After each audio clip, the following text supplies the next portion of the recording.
And welcome back to the Roll20 GM Academy. This is part 3. Yes, we are going into the wee hours of the evening here, but we are at part 3 of our special event, Building a Campaign. At this point, we are all the way through our initial creation. We're through the first 5 steps. We're almost all the way through step 6. All we have left is our last play session, our big finale event, and then a couple extra things to tie in, and we will be wrapped up here. So we are going to jump right back into it.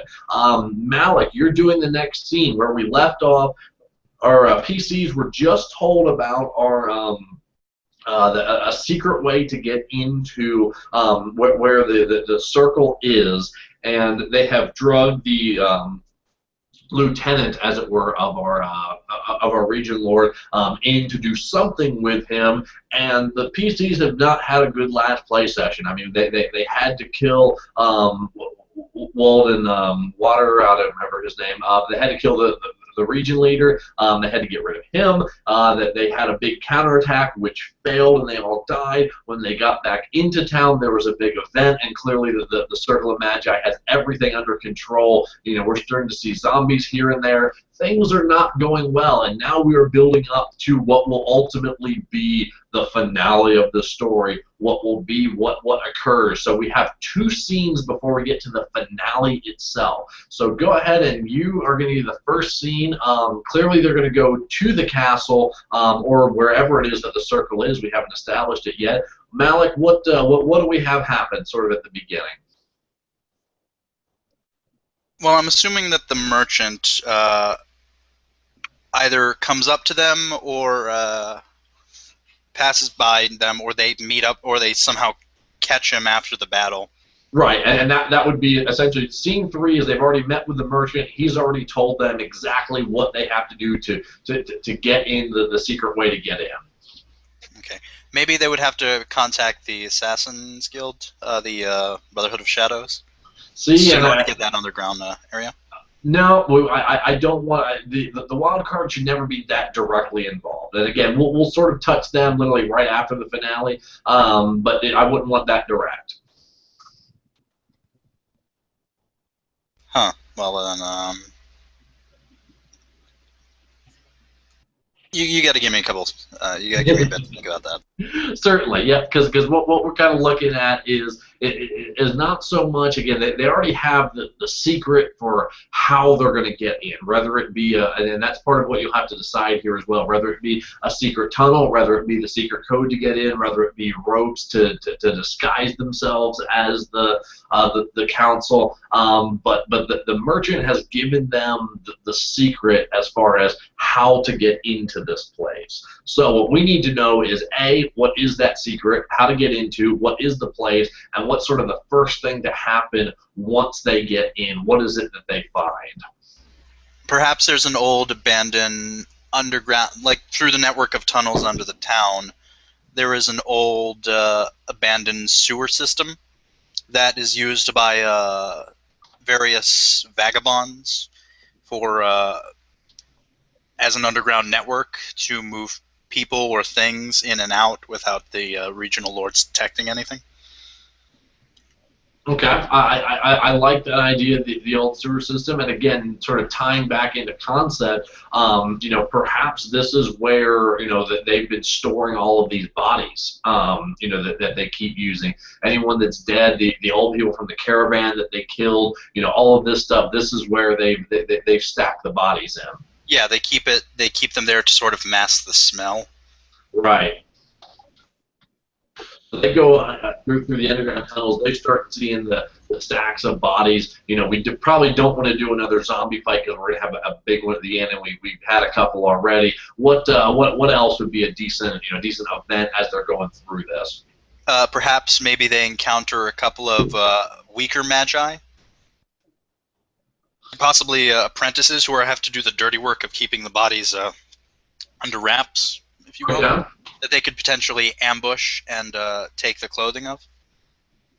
Okay, and so then we'll essentially, and that would be up to the PCs for how they want to go through it, but we would present them an opportunity where they've gotten beaten down, more mentally last play days than anything, where here's a couple magi, pounce on them, you know, kill them, and that way they can sort of do what they want. Like you said, maybe they can take their clothing, you know, whatever the case may be. But then they go through the tunnels, they get to the Magi, and they make that happen. So I like that. Okay, and that would pretty much be scene one as they go through, they find this and have that happen. Scene two, and we're at me. So as they're moving through to get to this final battle with the big bad guy, you know, what they're gonna find is that we still need to establish that the bad guy has lost something special. So there is a secret chamber as they're coming up through this, and on that chamber is a specific body.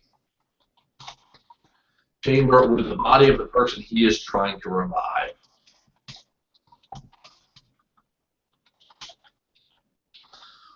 Okay. Perhaps an argument also occurs between him and his apprentice or pupil. I was going to say, great minds think alike, because we're going to see exactly that, because I see that the pupil is actually down in this chamber looking at the body, and the pupil is going to essentially tell the PCs kind of what's going on. He's going to do, to a degree, the villain speech, if you will, of, you know, this is what the main circle guy, you know, he's been going on forever trying to find a way to revive, and we haven't said it yet, but I'm trying to find a way not to make it his wife. We're actually just going to leave it vague, actually. A little bit of vagueness is good. We're never going to address who the special person is to the main villain. We're just going to establish that it is someone important, and the pupil's just going to talk about it as he's always tried to, you know, resurrect this person. There's some protection spell, there's something. He's going to talk about the MacGuffin, you know, what that did to, you know, that was supposed to break the seal and it didn't, and how the old man is a fool, and he's the one who truly understands the power that they're researching, you know, that he's established his armies. He's going to, you know, tell them that the rest of the Legion Lord's force has come down and besieged the town, and that the final fight is about to occur.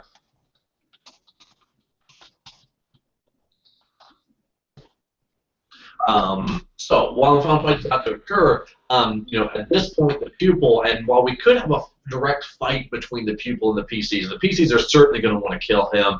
Again, I find it better not to do, you know, a whole bunch of fights necessarily as the finale. We need to give him something a little bit different. So instead of a fight, the pupil's pretty much going to offer himself up as like a, I've done my work, I've raised my army, I've done what I needed to do, and, you know, this 14-year-old child's like, you know, sort of, so be it, and he's going to dump the bones off of the secret chamber and just say, you know, whatever, it's worthless. And then we could actually even have maybe the villain's the one who smites the pupil. Nah, that would take it away from the PCs. They've been building up to it. Allow then the PCs to do what they want with the pupil. Maybe they kill him, maybe they don't. But at this point, the pupil is like, my mission is complete. I'm done. I've raised my army. I've done what I was going to do. Let it happen, and we just find out full on the craziness of the pupil. And then the PCs will allow them to do whatever action that they want to do, whether it be kill them, whether it be ignore them, whatever they're going to do. Give the PCs that freedom. Perhaps the main villain as well. Maybe the PCs are given the option to either let him live, or perhaps maybe the child ends up killing his master. And we could think, yeah, he very much, because we will say that he's calling the old man a fool, and we want to give the players as much freedom as possible to work what they want with this pupil. But that does take us now to step 7, designing the finale itself. This is where we want everything to happen. This is where it all culminates. We're finally going to get our players in front of the big bad evil guy. Our backdrop is this big fight between, you know, the larger forces of the Regent's Guard. Or the Regent's Lord army. His whole forces have come down. They are fighting through the town. They are, I mean, cutting anything in front of them down. Good, bad, ugly, what have you. You know, and now we are back at, of course, CM. Let's give me what's the finale to this tale, as the players finally come face to face with the true bad guy. So I'm assuming the PCs have made it out of the secret tunnels or emerge into the town, and they discover the Region Lord forces cutting their way through. Well, I would say that they emerge into wherever, because again, the main villain has the lieutenant, which is sort of what they came in to do. So when they arrive there, Okay, yeah. what happens as our big finale? Okay, so they would, hear the fighting in the background, which they would not be able to do much about. But the main villain would have the lieutenant there, and he would still have that magical MacGuffin, and he would seem to be, chanting something indecipherable. And when the PCs would enter, he would become stark raving mad, or sort of stark raving mad, and that they're ruining everything. His one final chance to do what needs to be done. He was so close. All the good stuff. And I'm thinking that would it be good to either directly engage him at that point, or would they have to I don't know, figure something out that he's hidden behind like a well, no, because that's forcing them to go through a barrier to get to the objective. Right. Well, we definitely want them to directly engage at this point. This is our finale. This is the fight to the death with him. But we also want it to be special. It needs, again, to be the big set piece. And we have the big backdrop of the massive conflict that's happening. But the PCs also have to be the ones. There's a lot of forces with the finale. They have to be the ones that are ultimately deciding the outcome to it as far as what's going to happen. So in other words, they have to win for the town to win. So the villain needs to be, Right. he's a necromancer. He needs to be controlling them, so that way if they can kill him, that they can, stop the fight and end it, assuming they can, perhaps put a time limit on it. They can do it within a certain period of time. Right. So, using the 3 points of interest, I was thinking here, the main point, the main bad guy, he's, threatening them. He's got the lieutenant, by his links, and he's, ready to fight for the death for whatever his purpose is. But the party would also notice that there's some kind of ritual going on behind him, um, uh, in collaboration with the lieutenant and the magical item that he had, because he's not holding it, it's with them, and they're performing some kind of ritual. But they would also see that if they would also know, or they would be able to detect that there are other magi in the tower, and they are just raining death and destruction upon the Region Lord forces. Because they have the full power of magic, they're going to use it against their enemies. So the point would become, do they stop the evil bad? Do they disrupt whatever's going on behind him, some kind of ritual? And do they have time to take out the Magi that are probably killing, dozens of soldiers each time they launch a fireball or call down a bolt of lightning? To that effect.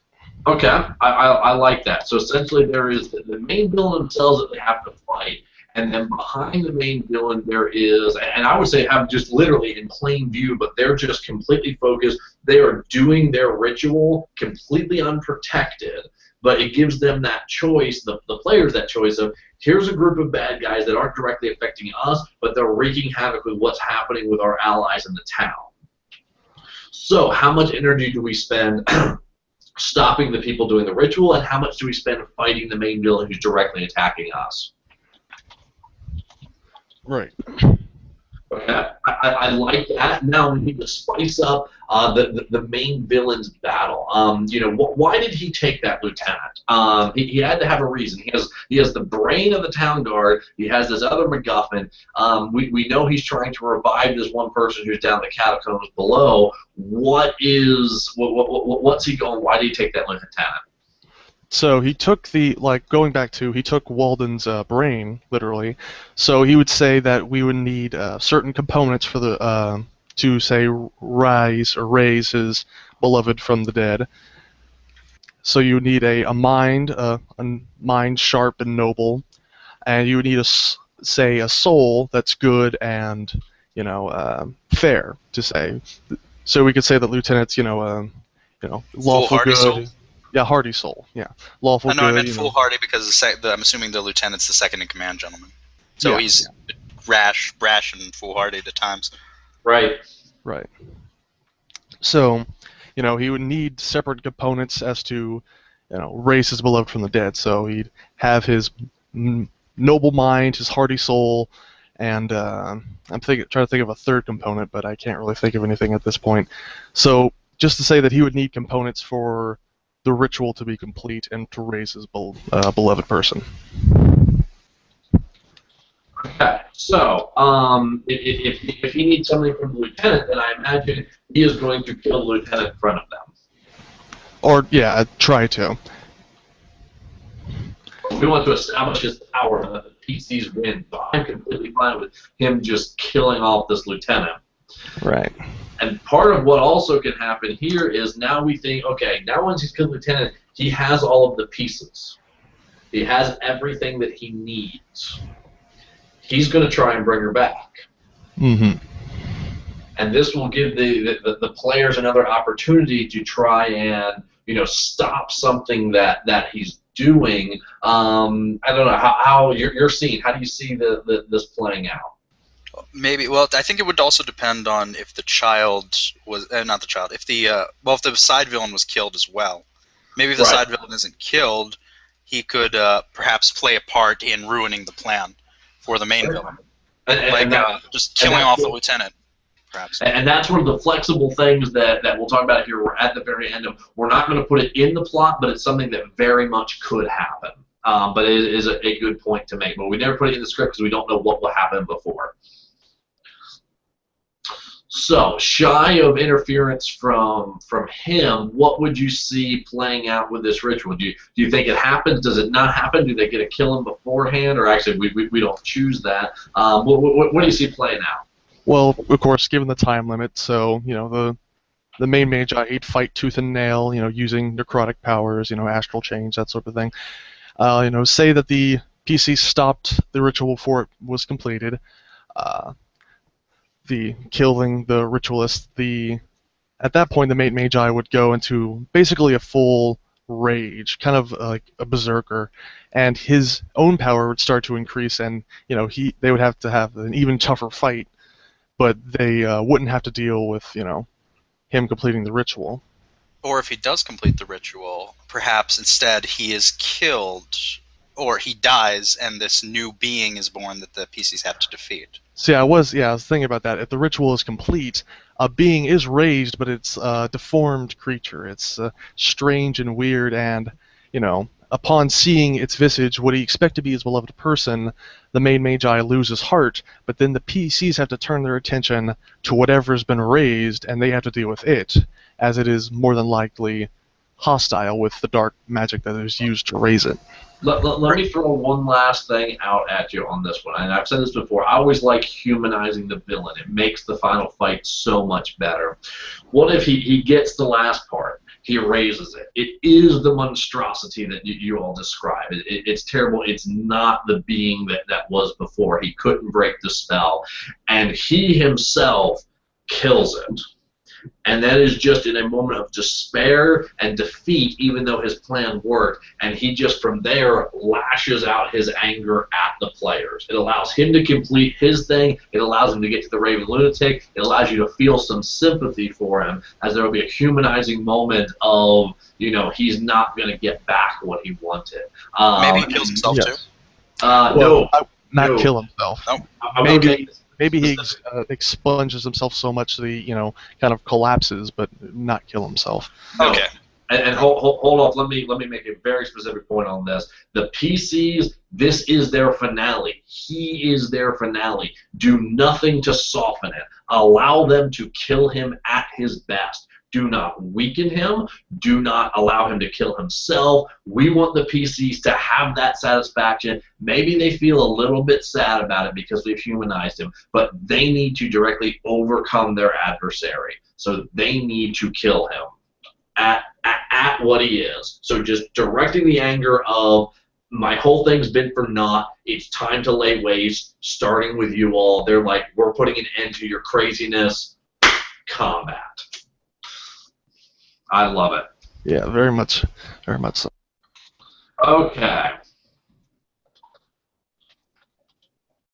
Feels remorse. Okay.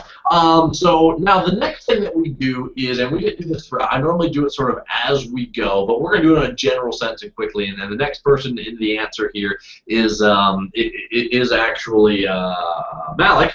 And what we do is called checking the 8 kinds of fun. And what we want to do is just real quick make sure that we've hit 7 of the 8 kinds of fun throughout the campaign.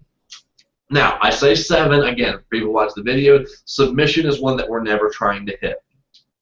But we are certainly trying to hit the others at different points, and we want to make sure that we've done that throughout this campaign. So, I'm going to sort of ask you real quick, Malik, the kinds of fun, and I want you to point out, where we've hit them, or if we feel we haven't hit them enough, sort of specifically within the campaign, or some of them are going to be a little bit more generally, because the first one is narrative. And I would say, and I'm not going to let you answer on that one, we have hit narrative. That's what we've been doing for the last 2.5 hours. We have been building a narrative for them to enjoy with a 3-act structure. Narrative absolutely is going to be a check. Expression. Do we feel, and where do we feel we've allowed them to do expression of self through their characters? Through the choices that they've made, that they can make in regards to how the story is impacted, such as the case right at the beginning with the taking a side, or perhaps the options that we've given them in changing the story through their characters' actions. So Right, I feel and like we've touched on that's that. really good to what we built in. We've given them a lot, even through a linear plot, we've given them a lot of player choice, because we've given them the situation, sort of the choosing sides from the beginning. We've given them the situation where there's the merchant that is sort of being drugged by the 2 forces and combat breaks out. What do they want to do? We've given them the choice with the pupil of do they want to kill him or not. We've humanized the villain a little bit. We've given them a lot of different opportunities for expression. I feel that we've hit that very much. What about discovery? The need for exploration to find the unfound. Have we hit that fairly well? I would also say yes, in the sense that we began it with an investigation, and we gave the players the opportunity to discover how things came together and in what way, and just gave them a bit of background, and we also helped them get a background understanding of what was going on already, and allowing them to discover more about the world rather than just on at a more personal level. Right. And I think you actually sort of said it all with that statement of you're right. We have narrative expression and we have discovery. And a lot of the discovery is very much at the beginning. Our last 2 play sessions don't have as much discovery, and it's something to be aware as a GM, because if you have a heavy discovery player, you want to watch him carefully with this campaign, because perhaps he gets more disinterested than you want towards the end, because there's not as much discovery towards the end. He'll be hooked at the beginning, but maybe a little weaker towards the end. So again, not necessarily an issue, but something to watch out for. The discovery sort of tapers off a little bit at the end. What about challenge? Oh yeah, definitely. I would say we've got that in spades. I don't know how many different combat encounters we have. We also have some sort of social encounters with back and forth. I would say we've got challenge for days. Fellowship. What about bringing the group together? To solve a problem, to work together, the enjoyment from doing activities together. Do we feel there's any particular areas where we've hit fellowship? You mean in terms of having the PCs work together towards a common goal, or? Correct. Okay. I would say yes. I feel like the campaign has that in mind. Right, and I presenting these cooperation opportunities. And I think so too. I think there's a lot of good opportunities, especially early on in the campaign, where they have to make a choice of what direction we want to go, where it's going to be unifying. All right, there's too much dangerous stuff. We've got to stay together. This is clearly not a campaign where anyone's going to be splitting up.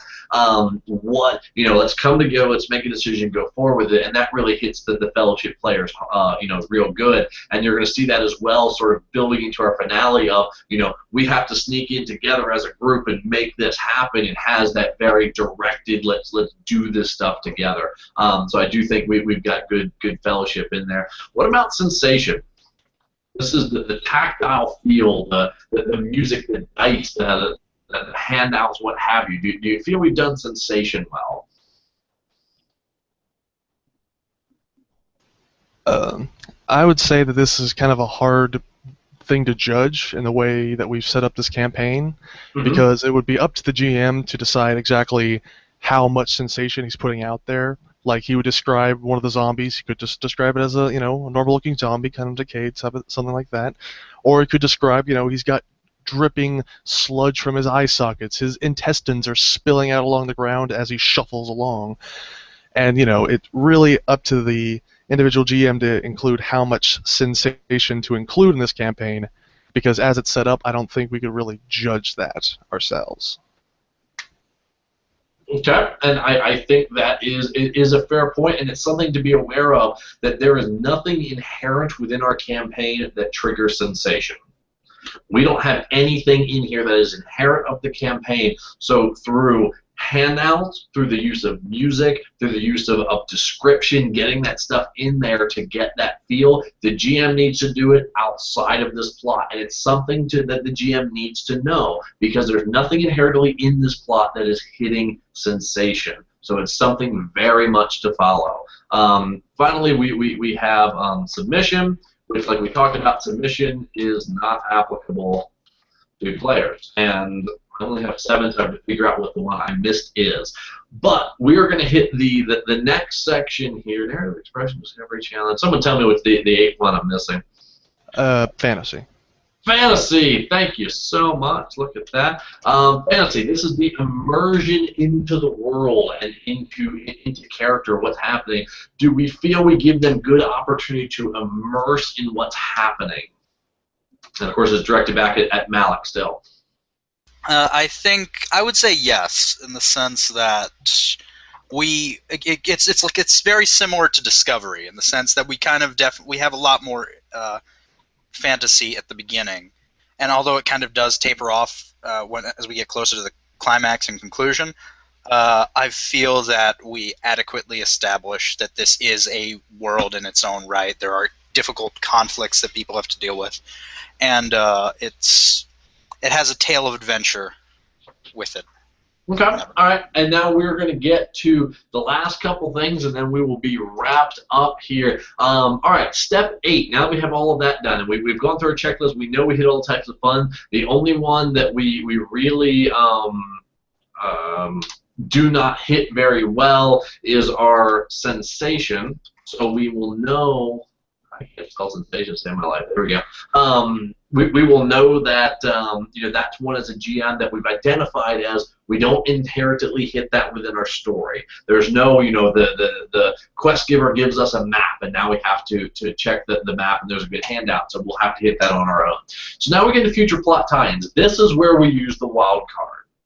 What we want to do is, now that everything's already established, we want to, once per session, establish where a wild card shows up.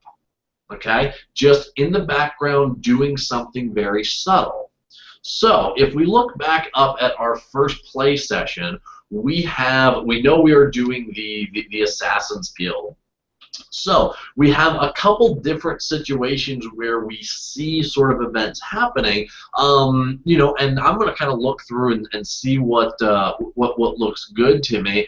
And I kind of like the dinner scene, actually, for the assassin. I like the idea of perhaps, what we do is we drop that there was, once things start going bad, there's one person that immediately gets up and bolts out, okay? And he leaves something behind, his assassin contract to kill somebody.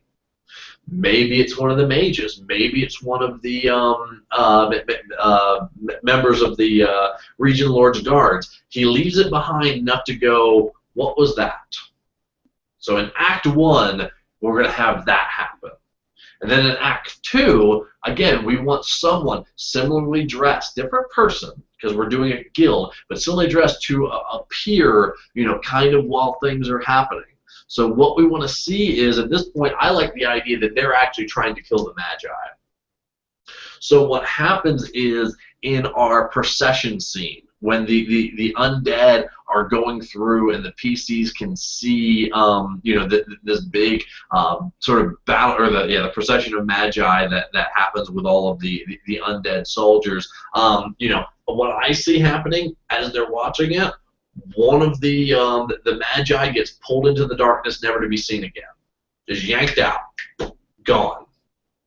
Could we also? Sorry. Sorry. Go ahead. I was just also wondering if we could maybe include something subtle in scene 2. Well, not scene 2, in scene 1, where they were going through this area, whatever area that they're in order to find these 2 Magi that are raising dead. Maybe a member of the Brotherhood is just kind of standing there looking at something, and then when the players looks away for a second, they disappear the second they look back. Something like a little touch of that sort of. That was weird. No, I think that's great. Actually, you know what I think? I really like that scene. Perhaps after they have killed those 2 Magi that are raising dead, one of those similarly dressed people walks up and literally just chucks his contract on top of the body and walks away. Like, you took my kill type deal. And again, nothing else ever said about it, because this is tying into the next story. That's the important thing. We want people to see what's happening to give them investment in the next story, but just secret enough of, oh, well, shit, you took that. It's gone. All right, well, if we're going to do a little bit round robin, then CM, how about in Act 3? And actually, we have a lot of we don't want the PC thing about anything but loss in Act 3. So actually, I don't want one in the 3rd play session, but just one in the 4th play session. How about you pick one for where would be a good place to see, some sort of presence of this force? Well, I think it would be good in the scene 1 during they found the underground cavern with the burial chamber of the beloved one to the head Magi. They could find something to akin that the head Magi found, which was an assassin contract for that person, as we established earlier that the wild card had killed that person. Okay, right, and that works. It's just we need a couple consistent items that we see, and that establishes our wild card. And what this does is it gives us something that is already established to tie the next story arc into. So we only work in a couple places, and I know, Malik, I think it killed you because you really wanted to have your Assassin's Guild It's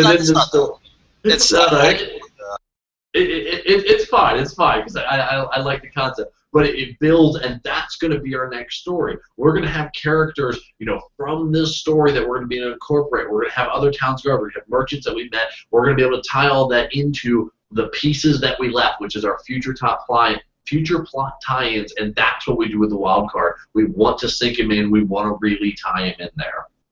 Okay, so we've pretty much already done the review plot and identify problems and possible deviations. So now we get into the very last thing that we do, because you as a GM are going to establish this. You are going to make this whole plot in your mind, and then you're going to find out what your PCs are going to play. Now, yes, you could say, well, sometimes you get the story beforehand, or sometimes the PCs are going to be beforehand, but everyone who's been GMing for any period of time realize you're always going to have a couple players that are going to, all right, I'll get you a backstory when I can, I'll get you a backstory when I can, and maybe they tell you something the day of the table. You're going to have 1 or 2 players that are super good and get you stuff early, but you're going to have to be able to incorporate on the fly. So this story is going to stay as it's written, but now we're going to edit it, because remember, character backstory is better than our story. What the PCs, what the players make for their characters is better than everything we've written because they're already engaged in it. But what we're going to do is we're going to take what they wrote and incorporate similarities with what they've done. So, who just went for the last time? We'll just start with CM. CM, you have a character made for us. Let's talk about your character. All right.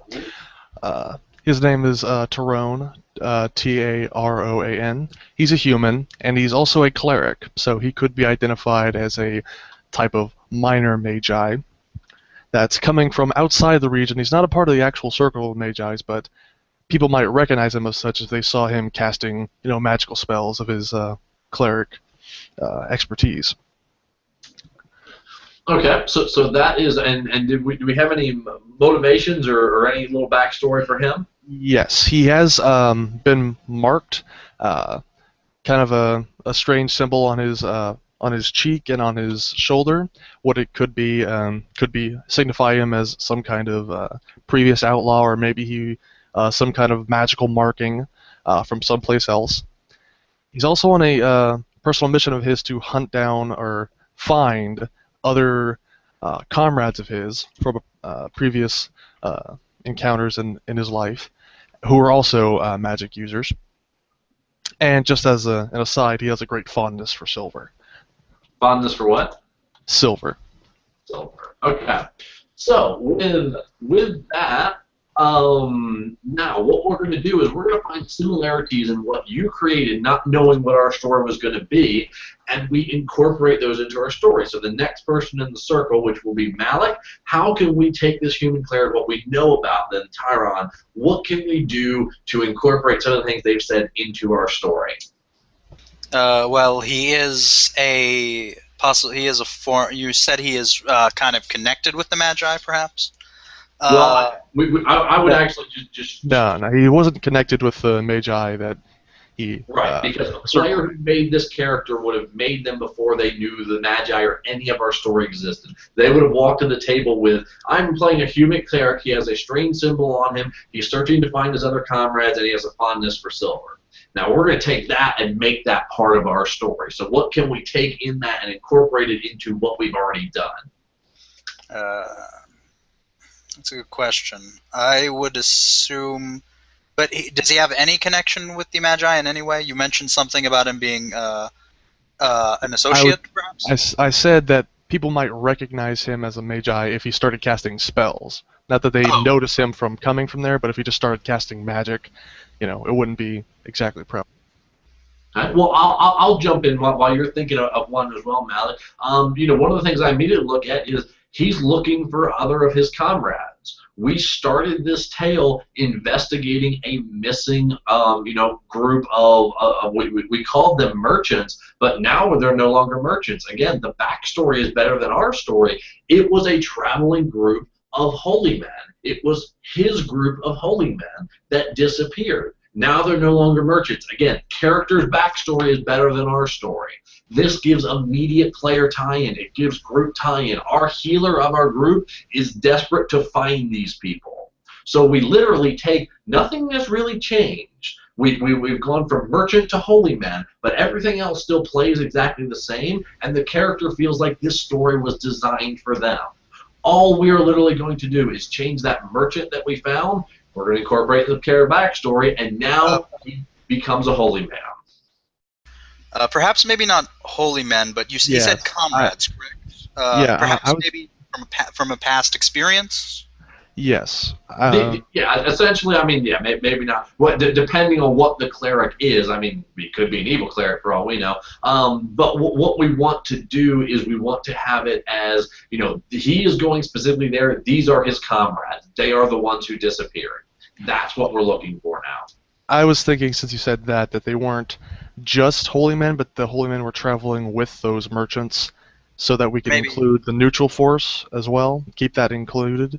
And you could go either or. I have no issue cutting out even things we like in our story to make it work with the players. So making it that group, you can have it traveling with them and still keep that, and that works as well. Or you can make it that they were the group traveling, whichever you would desire on that. But you can you can choose whatever you want to do. But we are desperate for time, so we're going to move on from there. That's going to be my tie-in, is that there were his fellow beings were going with the player, with the merchants that happened. They were traveling with them. They disappeared. It gives tie-in. It feels like this was designed for him. So we're going to do that. Malik, because we're low on time, go ahead and review your PC. All right, well, my PC was originally more of a roguish smuggler gentleman sort of guy named with the nickname or alias of Lazy Jack. And from what I understood about Terran, maybe perhaps these two could know each other as well. It doesn't necessarily need to be clerics that he was looking for, so much maybe comrades from a former area. Perhaps maybe they were connected somehow, maybe through past events. Like you said, Terran might have been a former outlaw. Maybe Lazy Jack, who was this more roguish gentleman, who went the other way. Instead became more of an outlaw, more of a vagabond, and was just, they knew each other. And again, Lazy Jack was more of a roguish, more smuggler than a rogue, but also has some deep underground sort of connections. And he's one of those types of guy, like Han Solo before he shot Greedo. I mean, before Greedo shot first, Right. sort of guy, you know. So okay. So what are Lazy Jack? I know obviously he's with the underground people. What motivations? What does he have? Oh, he has a desire for large quantities of gold to supply his never-ending thirst and hunger for women and alcohol. Okay. And he is also desperate to find the people who killed his family during an encounter when he was young, and not just like his parents or his siblings, but everyone but him survived. Okay. Everyone was killed but him. Okay, all right. I immediately, because I'm getting to your incorporations here, other than the one you already did. The two things I immediately go to is he wants the women and alcohol. Well, that dinner scene that we had now changes from a normal dinner scene to more of a brothel, gambling type environment. Okay, that's the first thing that we do because, all right, we've got a scene that's going to apply to this character. We want to get that involved in there. The other thing he's going to get is at some point a hint about information with his family, and this would be a great place to incorporate the wild card a little bit more. Perhaps that note that was dropped by the wild card, in that same tavern dinner, it had the name that it was signed from a family member. Oh, is one of my family members still alive? I'm going to give him something to go, oh, we have to investigate this. We have to keep moving forward. I was thinking Lazy Jack would be more of like that gentleman what I was always mentioning as the merchant, who was more of kind of a smuggler-ish sort of guy. I felt like Lazy Jack could play more of a part with the PCs in the sense that he was the guy escorting the caravan through this ways of smuggling it, and perhaps. Well, I mean, you understand, Lazy Jack is one of the PCs. So he is one of the PCs? Oh, he's an example of the PCs then. Yes. Tyrion and Lazy Jack are PCs, yes. All right. Because that changed everything then. I thought we were incorporating NPCs. No. What we are doing is taking what our PCs, our players, would come to the table with. We are taking that and incorporating it into our story. That changes everything then. In that case, he's still roguish, kind of more kind of guy. His real name is Thomas Dawkins.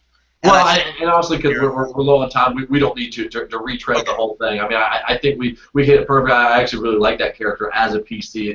It's a PC that people play, so I like it. And like I said, those are what the steps I would take to incorporate it. So then we need PC number 3, which is my PC, and we will be having, of course, CM will be incorporating his backstory.